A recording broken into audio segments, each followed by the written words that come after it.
Okay. So I am a part of the Stephen Ministry program that we have here at our church. Trying to remember when exactly I joined. It was something that just sort of, we had a notice in our bulletin that basically was stating that, that they had a need for what Stephen ministers are, and I'll get to that in just a second. And I kept seeing this, it kept coming up, and I was like, okay, is someone trying to tell me something? Is this something that I need to do? So I checked into it a little bit more. The Stephen Ministry is a lay ministry program that we have within our church, and it's designed to basically to offer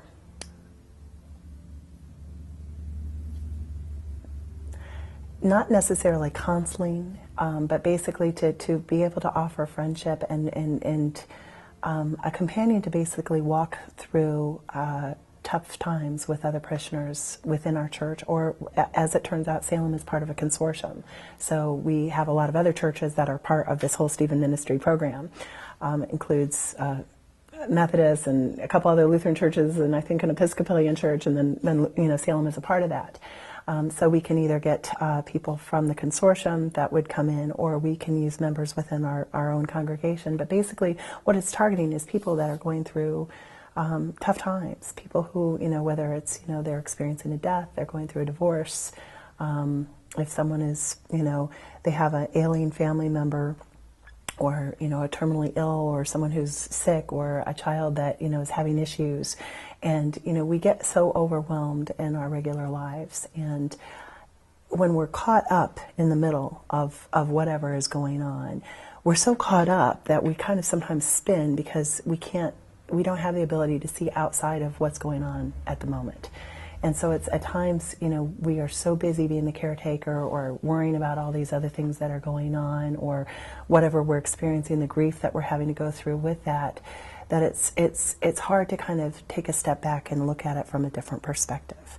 And when we're caught up in things like that, that's where the hurt, that's where the depression, where you feel like you don't have anybody to turn to and you're all alone. And what happens quite often in those type of situations is, it's the time that you really should be reaching out.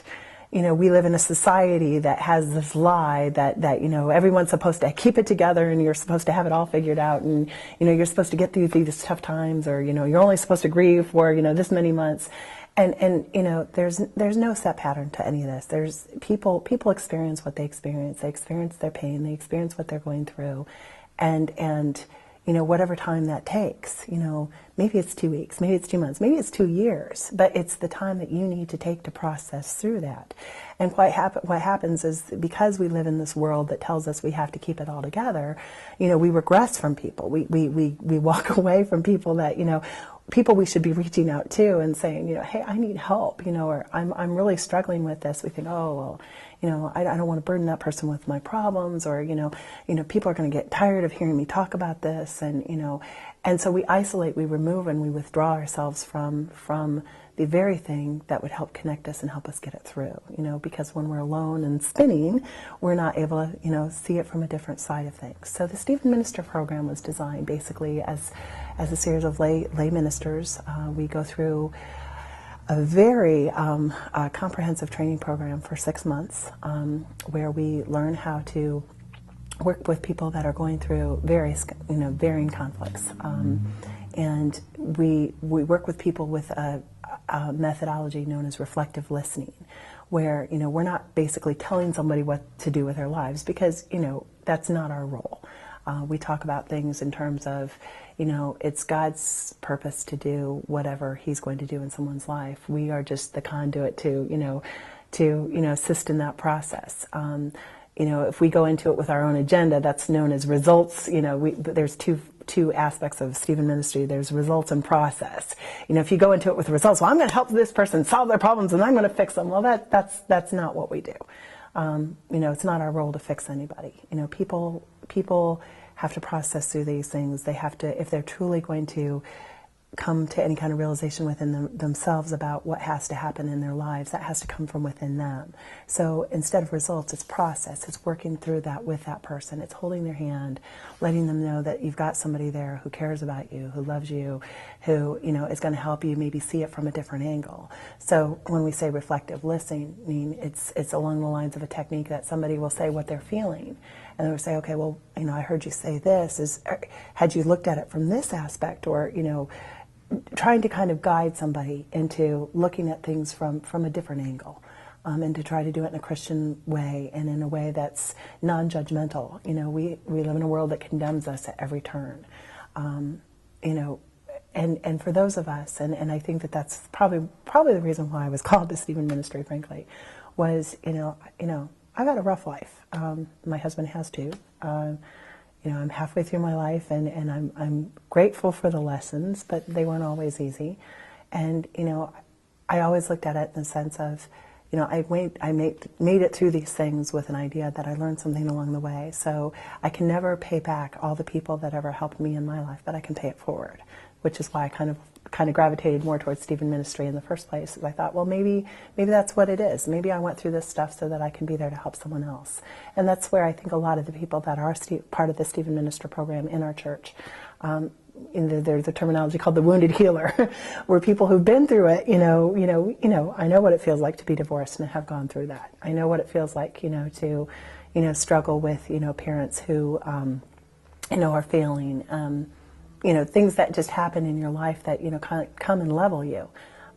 If that can help anyone else, then that's great. Then we can help benefit someone else in that way and help them, nurture them, bring them along so that, they aren't going to be in the dark forever. They're going to be in the dark, but they're going to be with someone who's going to help them, get to the other side. So that's kind of what we're about.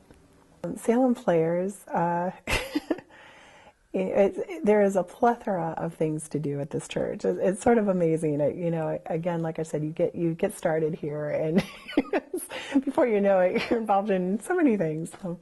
But Salem Players, it's actually, for one thing, I had no idea the scope to what Salem Players was until I became a part of it. But, I always heard that we did plays and musicals and, things along those lines. Oh, well, that's pretty cool, and then I found out some of the things that we were doing. I was like, wow, we're a church and we're doing this. And, well, that's pretty cool. That's really progressive. And, how neat is that?